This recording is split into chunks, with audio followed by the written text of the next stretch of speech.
Eind dit jaar wordt de gemeente het Bilt opheven. Het Bilt is een Lietse enclave in het noordwesten van Friesland, tegen de Waardkust aan, met een eigen geschiedenis, eigen cultuur en een eigen taal. Al zo'n 400 jaar. Een grote meerderheid, meer dan 70%, wie tegen een gemeentelijke werindeling. En verschillende mensen hebben zocht het dreigende onheil van deze streek te keren. Ze ben laat. Maar dat is haar netslag. Wat maakt het beeld oors? En waarom willen de Bilk het stad zo horen?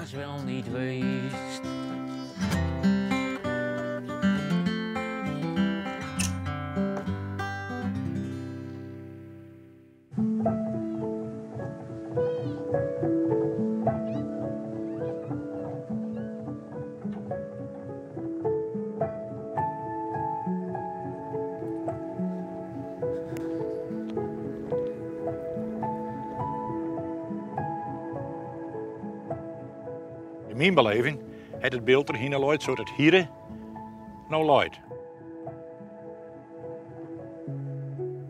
En dat is het worden. Je kunt hier zien, tot aan Oude Diek toe, allegaar lineaal rechte lijnen. Het oud beeld en het nijbeeld nog wat extremer. Wat is beeld? Het beeld is in 1505 begonnen. Toen op 22 februari 1505 de bedieningsovereenkomst gesloten wordt tussen Thomas Beukelaar en de Driebroers Wijngaarden en de hertog van Saxen om het beeld te bedieken. Toen is de Oude Diek aanlooid in 165 dagen ongeveer. En die mensen die diek aanlooid hebben, zijn heel probleem om het beeld opnieuw te verkavelen. Er moesten slotengroeven worden, vaartengroeven worden, dieken aanlooid worden. Dus er moest van alles gebeuren. Die ben hier hangen gebleven. Waar kwamen die dan bij? Uit Holland, Brabant, Zeeland en diverse andere naties staat er dat. Dus dat is 800 man of 1500, daar wordt over streden, maar dat doet er niet zoveel toe. Die ben daar weggekomen. En ze zijn vanzelf uit een heel groot gebieden weggekomen. Want 800 of 1500 man uit één streek, dat ken je, die waren gewoon ontvolkt worden. Maar zo dicht bevolkt was Nederland toen nog niet. En die mensen die hebben zich gemongen met Friesen. Ja. En zodoende is het beeld al naar geraden ontstaan. Hoeveel mensen winnen hier? Er wonen op het heden met het asielzoekerscentrum erbij in Sint-Anna een dikke 10.000. Dus dat is niet zoveel. En er zijn ongeveer 6.000 mensen die het beeld praten. Nou moeten we proberen dat hele kleine taaltje wat Gerard de Jong lessen voor naar Baskeland geweest heeft. Omdat misschien wel de kleinste minderheidstaal in Europa. Nou, je moet of het kleinste hebben of het grootste hebben. Dan ben je wat. Nou, wij zijn misschien het kleinste, dan ben je wel heel wat.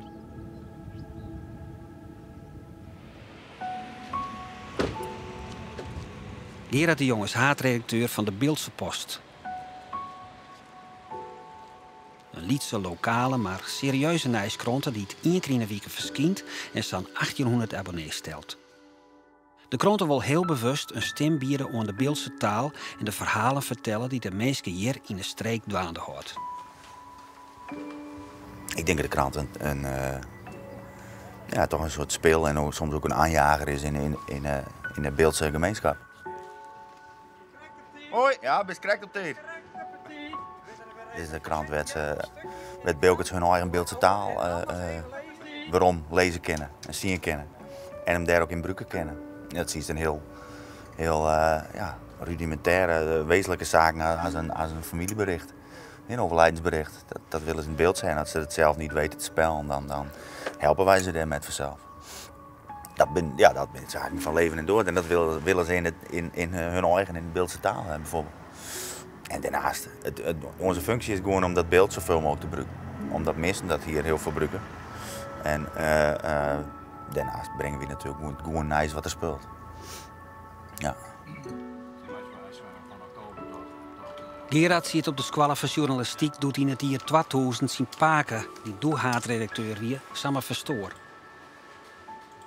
Hij was 21 en vierde de verantwoordelijkheid voor het familiebedrijf en de plicht om zijn leermaster en grote voorbeeld op te volgen.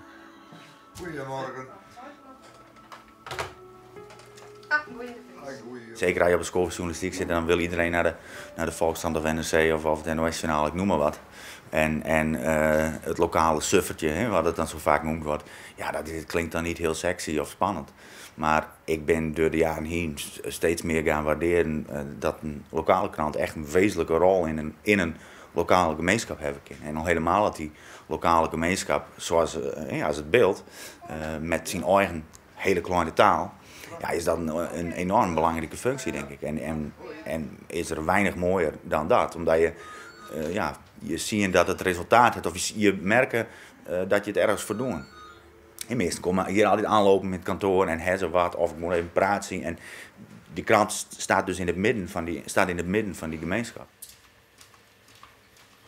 Het beeld is nu 512 jaar autonoom geweest. En dat houdt straks wel op. Het gemeentebestuur had het hier altijd zelf nog voor het zeggen. Maar hoe dat in een eigen gemeente komt, weet je, in een veel groter geheel komen. Een overwegend Fries geheel ook. Ja, ik weet niet hoe dat, als er dan nog wel genoeg omdenken is voor het beeld.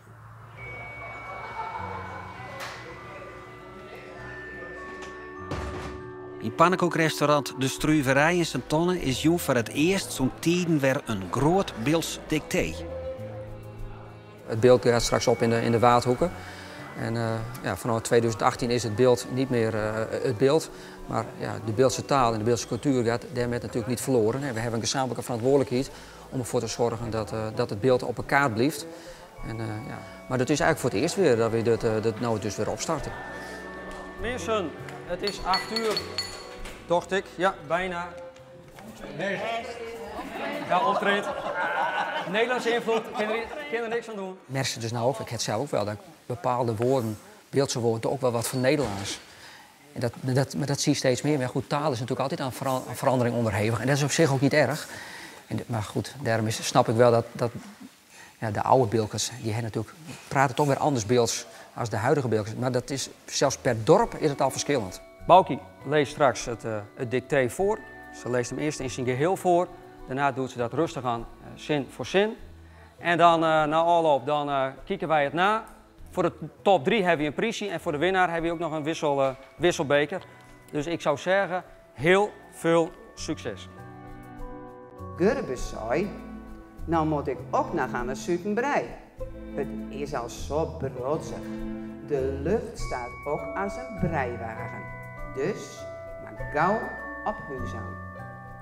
Ik zal struif bakken, zei Boukie. Maar wees, je moet de struif niet om een ei bedorven. Mooi, hè? Dat is een Nederlands. Breiwagen. Ja, wat is dat? En het besef komt nou dat we zoiets hebben van ja goed, allemaal leuk en aardig, maar als we het beeld op een kaart houden willen en de Beeldse taal en de Beeldse cultuur levendig houden willen, dan moeten we daar met elkaar ervoor staan en dan moeten we er met elkaar ook wat van maken. En je merkt nou hier op het beeld dat besef komt en dat iedereen zoiets heeft van ja goed, het komt ons niet aanwaaien. Als we wat bereiken willen, dan moeten de schouders moeten eronder en dan moeten we er met elkaar ervoor gaan. De winnaar of winnares, het is een vrouw. 0 fout. En dat is Femke Keizer. Dit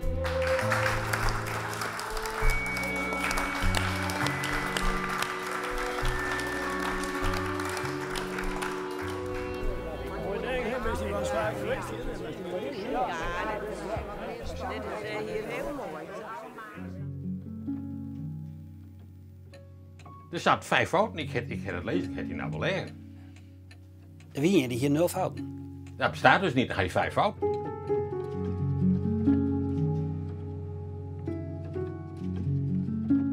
Wat mij heel zeer doet, en dat is echt, dat vind ik heel spietig, dat er mensen binnen die boekjes uitgeven, eigen beheer, zoeken naar fouten, en dan zei je er wat van, dan zeggen ze, nou ja, wat hindert dat nou? Een ander ziet het toch niet. Nou, dan ben je aan het verkeerde adres. Het kist afvallen beter, als de meesten maar net zo Slovien, vindt Sietse Buvalda. Dat het met de Beeldse taal net goed gaat, heeft meerdere oorzaken. Maar een daarvan is zeker ook de onverschilligheid van de Beeldkert zelf. En dat docht hem zeer. Zijn huid had ze schreeuwen het eerste Beelds wordboek, omdat hij vond dat deze unieke taal behouden worden moest. Sietse vindt dat ik en zorgen dat er een tweede druk van kwam. Een mooie missie, die hem net altijd begrepen viel. Kinders die thuis beeldstalig binnen, die praten niet een woord Beelds meer, op schoolplein niet meer en onder andere niet meer. Dat is eigenlijk naar Hollands of Nederlands, maar krijgt hoe je het noemen willen. Maar het is geschiedenis en taal, hè, wat eigenlijk je familie in de besnijing hoort. Nou, ja. Ons huid was voor de oorlog, ons huid was van 1915. En in 1935 had kweekschool gedaan. En toen is hij al begonnen met artikels te publiceren in diverse tijdschriften die hij las. In het Beelds? Ja, het allereerste hij was de allereerste die specifieke Beeldse woorden uitzocht en publiceerde met hun herkomst. Hij besefte dat de Beeldse taal vastgelegd worden moest, dat die bewaard worden moest. Nou, en dat het de basis geweest van het Beelds en het Beelds woordenboek. Als hij dat niet gedaan had, had het er nou niet geweest. Nou, heb je wat thee? Het is het eigen van dit gebied. En dat verdwijnt. Door dat zeer, ja, de verdwijnt cultuur. En dat is, vind ik, het slimme. Wat mij irriteert, is dat, kijk, de tweede druk van het woordenboek. De eerste druk van het woordenboek is van 96. Onvolkomenheden, uiteraard. Toen heb ik eens een keer een oproep in de krant gehad. Ik begin nou, en dat is al 15, 20 jaar geleden, met de tweede druk, met correcties, aanvullings. Als je hem nou wat hebben, wat aansbod, zeg het even. Niets. Nou heb ik commentaar van, dat had ik zo niet hebben willen. Het is ook echt een mooi woordenboek worden. Het is volwaardig woordenboek. Ik kan het oude er ook bij pakken. Kijk, als je dit erbij neemt, dan zie je direct wel dat dit een heel andere opzet, goedkopere opzet is als dat. Het is de Bijbel van Beelds, daar komt het op Beld. Met kleine letter blijft het maar ophouden dan. Maar hier kan je voor omvallen. En ik hoop en verwacht ook dat de mensen integraal hierop rondvallen willen. Want het is voor iedereen en het is het behoud van een goede taal. Goede taalbeheersing, goede taalstructuur. Maar een Hebrot, die interesseert het niet. Zo zeg ik het niet, dus doe ik het ook niet zo. Dat hebben wij met een ander oorpraat. Ik heb vroeger weer opmerkingen gehad, hadden ze niet. Nou, dan is dit oorpraat. In mijn ogen.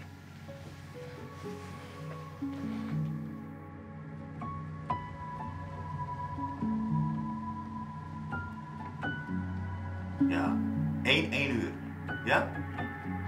Ja? Ik denk dat, en dit is natuurlijk een heel abstract iets, wat is identiteit, maar ik denk dat de taal wel echt op nummer 1 komt. Dat de taal die je praten van wieg tot graaf, dat voor een groot deel wel je identiteit bepaalt. Niet alleen natuurlijk, maar het is wel hoe je denkt, hoe je uiten. Kees Kuken heeft een mooi boek over de Beeldse geschiedenis geschreven. Het beeld is geen eiland. Je bent ook geen eiland meer, je staat niet meer op zichzelf. 5 eeuwen geleden was het nog een vrij geïsoleerd iets. En gong je niet zomaar even naar Leeuwarden. En hadden we hier geen onderwijzers uit de Randstad bij wijze van spreken. Maar, ja, nee. Maar ik vind de taal zelf gewoon ook hartstikke mooi. Ik zou het heel zonde vinden dat die verdwijnt. Ja. Dat mensen hier niet meer beeld met een ander praten zou. Dat zou ik, kan ik me eigenlijk niet voorstellen. Ja, toch is daar nog steeds een bepaald gevoel wat ik had met dat dorp. En een bepaald gevoel onderzoeken. Dat doe ik door middel van fotograferen. Boukje Venema groeide op het Beeld. Maar verhuizen met haar ouders doet ze overvier. Te jaren met journaliste Giete Brugman werkt ze aan een fotoboek met verhalen van Bilkets over wat haar een bient aan deze streek. We gaan ongeveer zo'n 15 mensen bij langs. En dat zijn gewoon mensen die gewoon een band hebben met het Beeld. met de cultuur of met de taal of ja, gewoon met een plek. Er zijn natuurlijk, ja, er is een enorme diversiteit aan mensen hier op het beeld. Ik ben geboren op het beeld, hier in Ouweziel. Hier in het schoolhuis, want mijn vader was hoofd van de school. En omdat het beeld opgaat in een andere gemeente, in de Waardhoeken, ja, voelde het voor mij een beetje urgent. Ik dacht van, hé, wacht even, er gebeurt iets met mijn streek, de plek waar ik vandaan kom. Dat verandert. Maar wat verandert dat dan eigenlijk voor mij en wat verandert dat dan voor anderen die hier wonen? Het is een inpolderd waar die taal ontstaan is. En ja, dat verdwijnt nou. Ik zie het een beetje dat het huis van de Bilkens dat is verkocht. Zonder dat de bewoners over raadpleegd binnen of die er wel met eens binnen.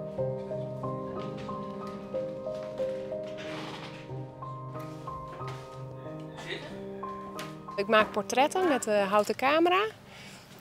Hele close portretten. En daarnaast interviewen we die mensen ook en vragen we naar de verbondenheid die ze voelen met de plek. Waarom? Waar komt dat vandaan? En ja, proberen op die manier een beetje de vinger eronder te krijgen van waar zit dat gevoel? Want het gaat toch, uiteindelijk gaat het ons om het gevoel. Ik bedoel, er is heel veel geschiedenis te vertellen en er wordt ook heel veel geschiedenis verteld. Maar het gaat ons om dat onderliggende stukje wat ja, gewoon moeilijk vaak te vangen is. En dat proberen we dan door middel van woord en beeld toch een beetje los te peuteren of zo.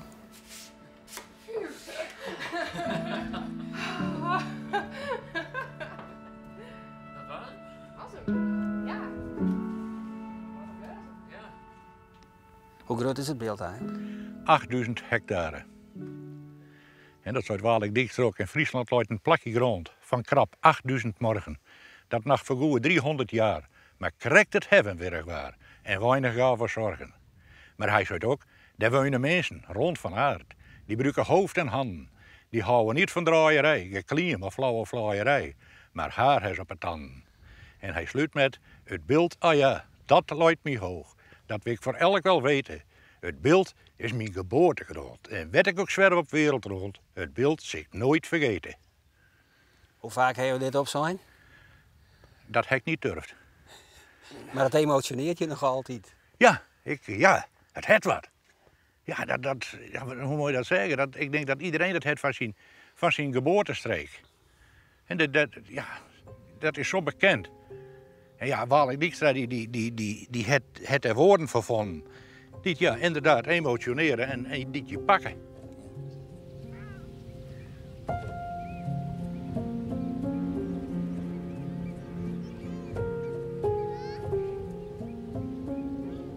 Dan gaat die Amerikaan, die komt daar vaak met een bus vol mensen. Alle fototoestellen en patches op. Dan gaat dat hier zitten en dan zeggen we over een paar keer door naar Amerika gaan. Ja. Dan zeggen ze van waar heeft die man woont. Dan zoeken we dat uit. In de regel ben ze hier dan in een busje of zo. Daar wil ik ook nog wel eens met gaan. Dan belanen we in een klein huisje op Oude Dik. Oude Dik, ja. Dat al 100 jaar geleden afgebroken is. En dan zeg ik, hier heeft het staan. Dan ben die mensen stil. Dat is gewijde grond. Daar het overpakken het woont. Ja. En dat vind je geweldig dat je de plak aanwijzen kennen. Daar het hem aan woont. Ja. Prachtig. Douwe Swart kiest met rug en reden een fenomeen nemen. Hij belichaamt het Beelds Historisch Archief, werkt als zodanig op het gemeentehuis in Stentonne, maar mat nou ik en de dochter Marpini net het verhuizen naar Frinscher, het haatplak van de nieuwe gemeente Waardhoeken. Maar ik ben al maanden aan de gang om het oude gemeentearchief van de ene doos in de andere te gooien. En dat zijn zuurvrije dozen.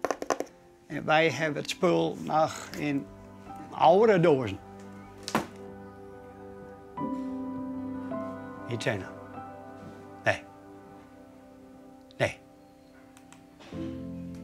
Nee, beeldsarchieven horen thuis op het beeld. Het is beter alle archieven raadplegen kunnen in de omgeving waar ze thuis horen.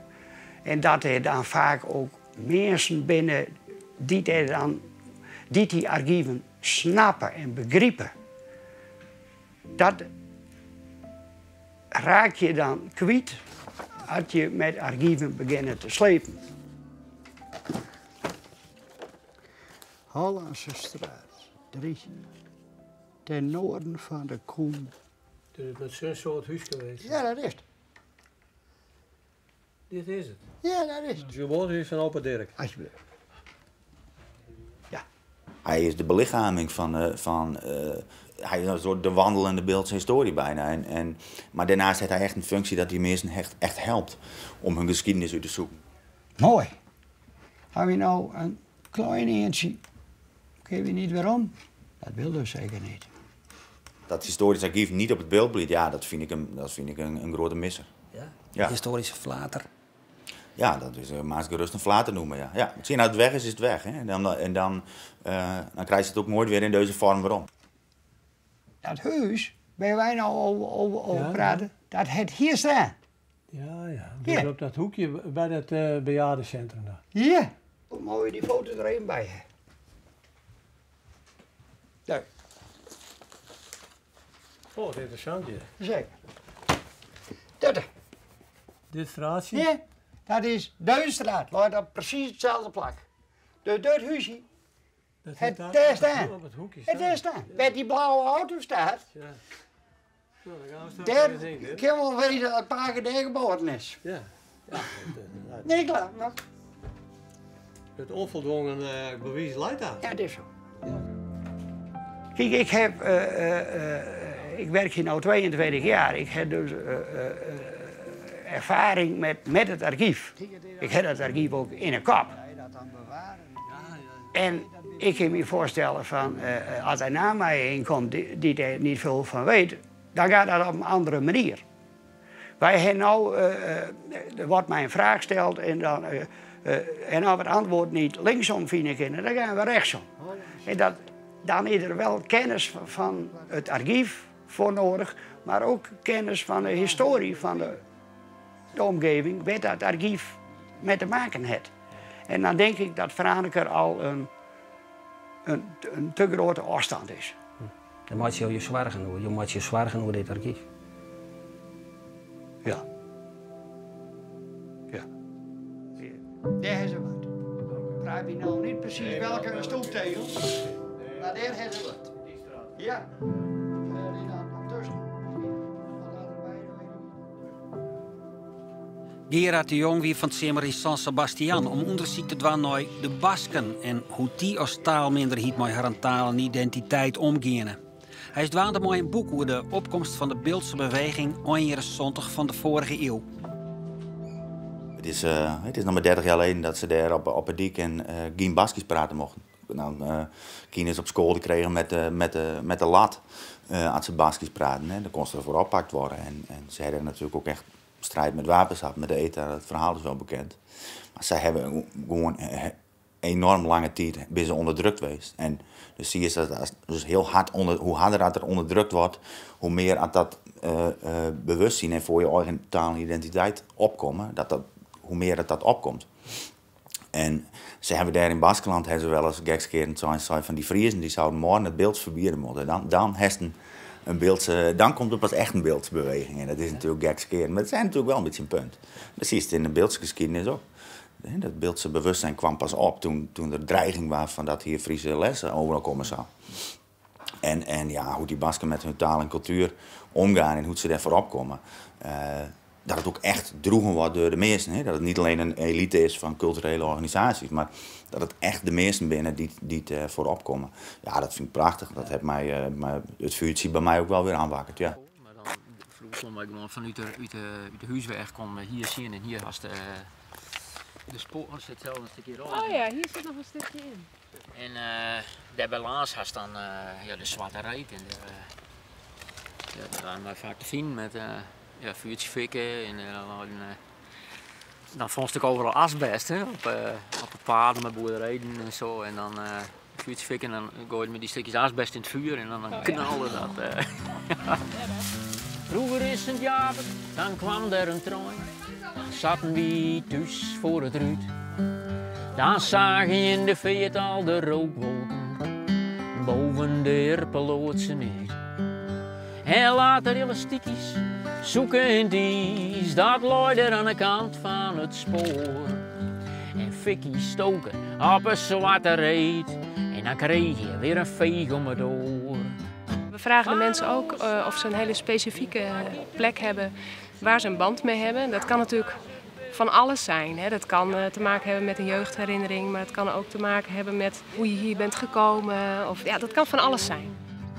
O staal de ziel van het beeld. Die landschappen die fotografeer ik met pinhole fotografie. Dat trekt eigenlijk de tijd een beetje uit het landschap.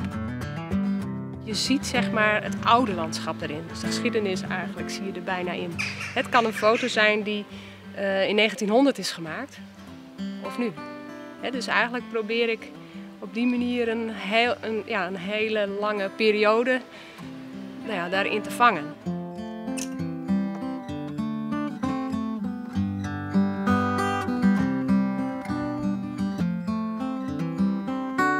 Waar moet dit project in resulteren? Nou, uiteindelijk in een boek, wat dan in 2018 ook helemaal af zal zijn. Waarin mensen toch het beeld herkennen, hun eigen plek herkennen. En wat ook een beetje een soort van borging is van de Beeldse cultuur. Want ja, het beeld is straks niet meer helemaal beeld.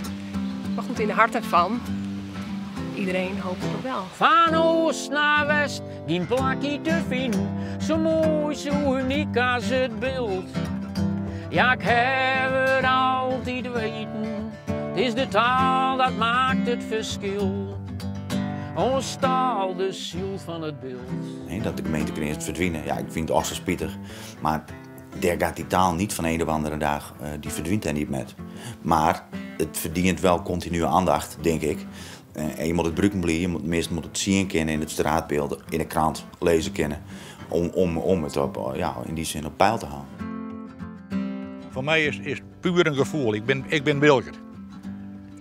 En op mijn kist komt een plaatsje te staan met Beeldse groetenis. Dus tot één toe Beeld. En ook al leef je onveren, zoiets kom je weer om. Omdat het trekt, omdat het je raakt. Want één ding is zeker, één ding is wis. Dat de zon in een westhoek ondergaat.